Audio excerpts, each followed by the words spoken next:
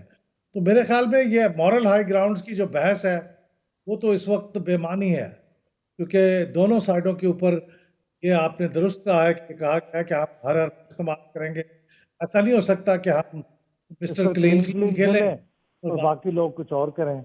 اس کا مطلب ہے کہ جس کے بس میں جو بھی ہوگا وہ کرے گا۔ اب اگر وہ پکڑا جائے اور اگر وہ ہار جائے تو اس میں یہ نہیں کہہ سکتا کہ ہم مورل ہائی گراؤنڈز پہ جیتے ہیں یا مورل ہائی گراؤنڈز پہ ہارے ہیں۔ وہ پھر ان کی پورے اتنا ہاتھ کی پہنچ نہیں لگی ہوگی، اتنا ان کا کیپیبل نہیں ہوں گے، اتنی کیپیسٹی نہیں ہوگی۔ اس بات کو ذمہ دار قرار دینا چاہیے۔ مورل ہائی گراؤنڈز کی بات irrelevant ہو چکی ہے تقریباً۔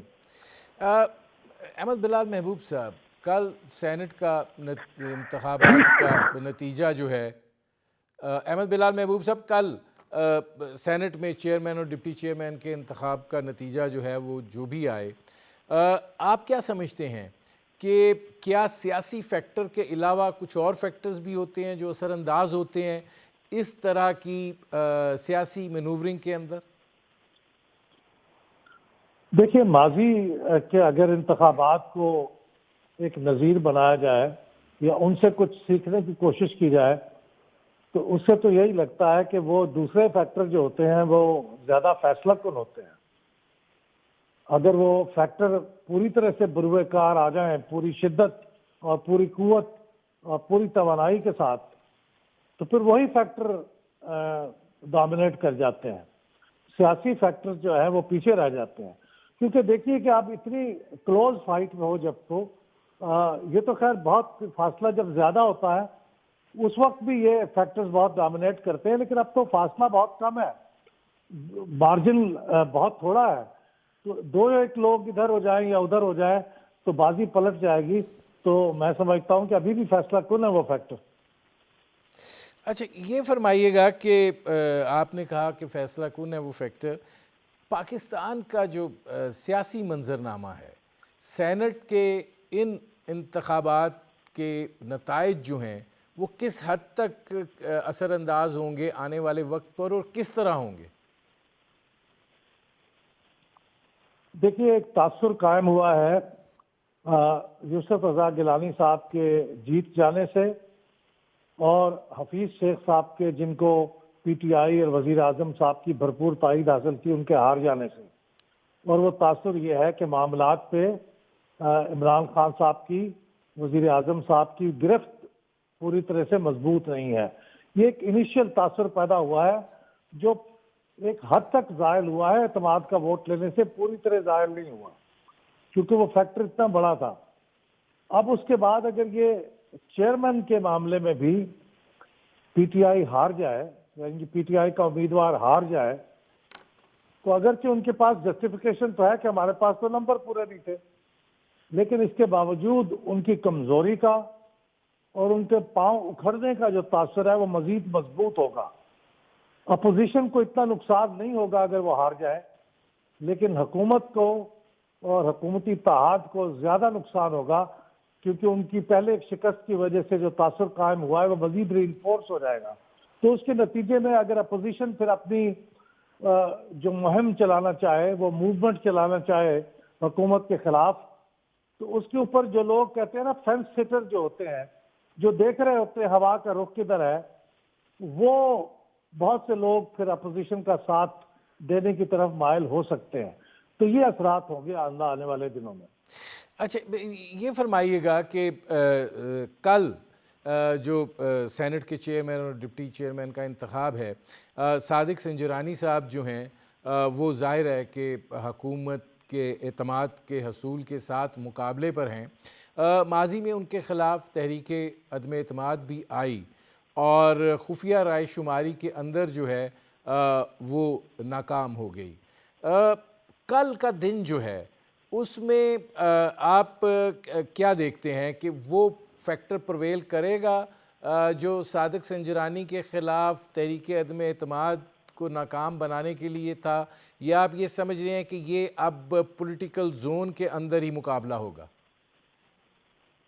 دیکھیے یہ کہنا تو بہت ہی مشکل ہے کہ یہ پولیٹیکل زون کے اندر ہی مقابلہ ہوگا, لیکن ابھی تک کوئی ایسی قابل ذکر شہادت سامنے نہیں آئی, یا کوئی ایسے شہادت تو کبھی بھی نہیں آتی, لیکن کوئی ایسی اشارے نہیں ملے جس سے لگے کہ وہ فیکٹر پوری قوت کے ساتھ برسرے بروئے کار آ چکا ہے. تو یہ دیکھنے کے بعد پتہ چلے گا کل کیا ہوتا ہے. مجھے تو اس وقت تک تاثر یہی مل رہا ہے جو یوسف رضا گیلانی صاحب فرماتے رہے ہیں کہ وہ نیوٹرل ہے اور اس لیے یہ سیاسی میدان میں ہے. میرا خیال تو یہی ہے, اور اللہ کرے ایسا ہو, کیونکہ بصورت دیگر خرابی بہت ہوگی, بہت خرابی کے امکانات ہوں گے. ایک تاثر پیدا ہو رہا ہے نیوٹرالٹی کا, یہ بہت اچھی بات ہے. بڑا مشکل کام ہوتا ہے نیوٹرالٹی کا تاثر قائم کرنا ماضی کے معاملات کی وجہ سے, لیکن اگر یہ کچھ تاثر پیدا ہو گیا ہے تو کوشش کرنی چاہیے کہ یہ تاثر قائم رہے اور کوئی خرابی نہ پیدا ہو. تو امید تو میں یہی کر رہا ہوں, لیکن اب حقیقت کیا ہوتی ہے کل ہی سامنے آئے گی, یا آنے والے دنوں میں سامنے آئے گی. احمد بلال صاحب, جو اس وقت حیت ہے سینٹ کی, اس کو دیکھتے ہوئے آپ کیا سمجھتے ہیں کہ یوسف رضا گیلانی اگر جیت جاتے ہیں تو وہ ایک فیئر صورتحال ہوگی, اور اگر صادق سنجرانی صاحب جیت جاتے ہیں تو وہ اس کو پھر آپ کیسے دیکھیں گے؟ دیکھیے میں ہار اور جیت کی بنیاد پہ تو میں یہ نہیں کہہ سکتا کہ لازمی فیئر ہوا یا انفیئر ہوا. مثلا میں یہ تو یوسف رضا گیلانی صاحب کے جیتنے کو بھی یہ نہیں کہتا کہ اس میں لازمی طور سے کوئی انفیئر کام ہوا ہے, اس لیے کہ جب آپ ممبرز کو قانون اور آئین یہ اجازت دیتا ہے کہ آپ اپنی مرضی سے اور اپنے ضمیر کے مطابق ووٹ دے سکتے ہیں, تو آپ یہ کیسے کہہ سکتے ہیں جب تک کوئی شہادت نہ ہو کہ انہوں نے کوئی پیسے لے کے یا کسی دباؤ کی وجہ سے کیا ہے. تو اس لیے کل جب یہ ہوگا تو اس کے نتیجے میں اگر فرض کریں یہ ہو جائے کہ پی ٹی آئی کا امیدوار جیت جائے, تو اس کا لازمی مطلب یہ نہیں ہے کہ کوئی دباؤ ڈالا گیا ہے یا کوئی کرپشن ہوئی ہے. یہ تو بعد کے کچھ آثار ہمیں بتائیں گے کہ کیا ہوا ہے, لیکن اس سے آٹومیٹکلی یہ نتیجہ اخذ نہیں کر سکتے. وہ تعلقات کی بات ہوتی ہے, وہ آپ کے ملنے جلنے کی بات ہوتی ہے، کئی معاملات ہوتے ہیں، بعض اوقات پارٹی کے لوگ کسی وجہ سے ناراض ہوتے ہیں، لیکن اس وقت جو چیز نظر آ رہی ہے اس میں یہ لگتا یہ ہے کہ اگر تعلقات بنانے کی بات ہو تو اس میں یوسف رضا گیلانی صاحب نے بہت انویسٹمنٹ کر رکھی ہے اپنے زمانہ وزارت عظمیٰ میں. وہ پارٹی ان کی پاپولر ہو یا نہ ہو، وہ ذاتی طور پہ ملن ساری کی وجہ سے بہت پاپولر رہے ہیں. اور سنجرانی صاحب نے بھی ایک اچھا تاثر پیدا کیا ہے. تو اس لیے میرا نہیں خیال کہ کوئی آٹومیٹکلی یہ ظاہر ہوگا. یہ کل اور آنے والے دنوں میں کچھ آثار سے پتہ چلے گا کہ ہوا کیا ہے. بہت شکریہ احمد بلال محبوب صاحب. ناظرین، ہماری گفتگو جاری ہے. ایک مختصر سے کمرشل بریک کا وقت ہوا ہے. جب واپس آئیں گے تو بات کریں گے کورونا کی صورتحال اور اس کے اثرات کے حوالے سے. ملتے ہیں اس کمرشل بریک کے بعد.